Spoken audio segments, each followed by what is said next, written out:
Assalamualaikum warahmatullahi wabarakatuh.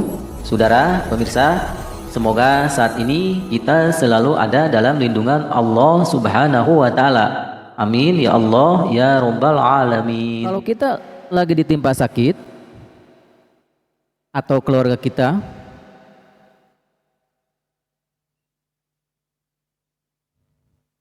apakah sakitnya di kepala?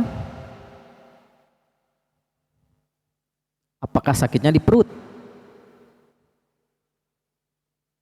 Kita ini sudah meminum obat apapun. Sudah meminum obat apapun, pergi ke medis dimanapun, pergi ke tempat tabib manapun, selalu dikunjungi, selalu pergi ke paranormal, selalu pergi ke para ahli hikmah, tetap saja penyakit kita tidak kunjung sembuh. Kalau kita ingin akurat, ingin pasti sebenarnya apa yang rusak di dalam perut kita, sebenarnya apa yang rusak di dalam kepala kita. Karena kalau kita lagi sakit suka lupa sama ini. Kita hanya percaya kepada manusia, hanya percaya kepada alat, tapi ini kurang ditengok. Tengoklah ini. Yang membuat alat untuk mendeteksi tubuh manusia itu adalah manusia. Sedangkan manusia ini ciptaan Allah.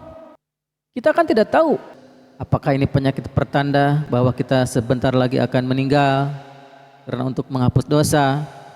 Apakah penyakit ini adalah penyakit kualat? Apakah penyakit ini azab? Apakah penyakit ini merupakan teguran dari Allah? Kita tidak tahu kan?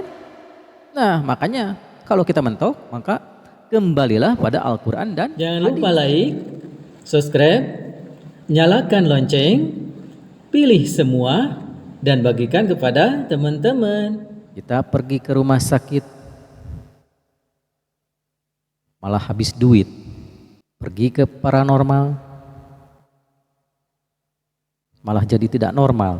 Maksudnya malah kita jadi tukang suudzon ke orang pintar. Ini zaman sekarang yang disebut orang pintar itu jadi kurang pintar. Kenapa? Karena setiap penyakit yang dibawa ke orang pintar itu malah yang jadi korban adalah tetangga, teman sendiri, keluarga. Suka menjas bahwa penyakit ini adalah penyakit kiriman.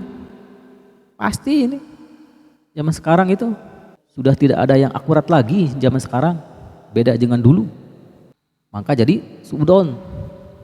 Maka solusinya adalah ini solusinya saudara.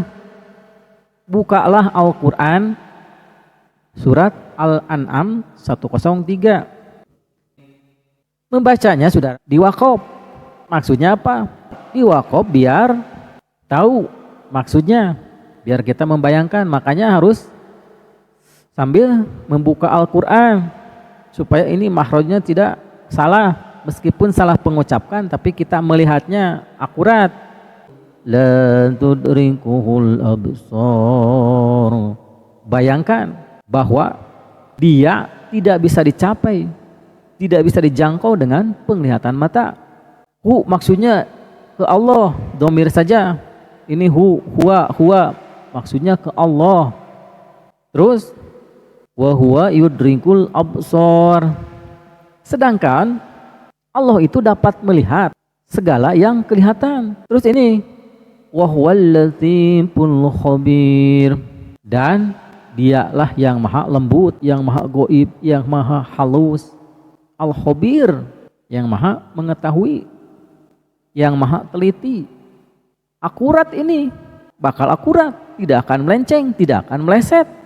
Seperti yang manusia duga-duga kalau penyakit di badan kita ini, penyakit di perut, penyakit di kepala, banyak yang menduga-duga ini katanya penyakit kiriman.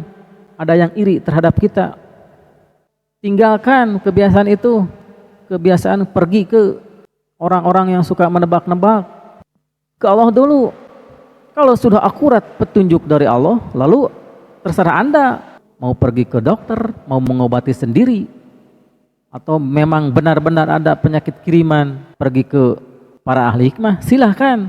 Tapi ini dulu, lakukan ini sampai kita mendapat petunjuk. Apakah dari mimpi, apakah dari biasanya ini, apakah dari orang-orang.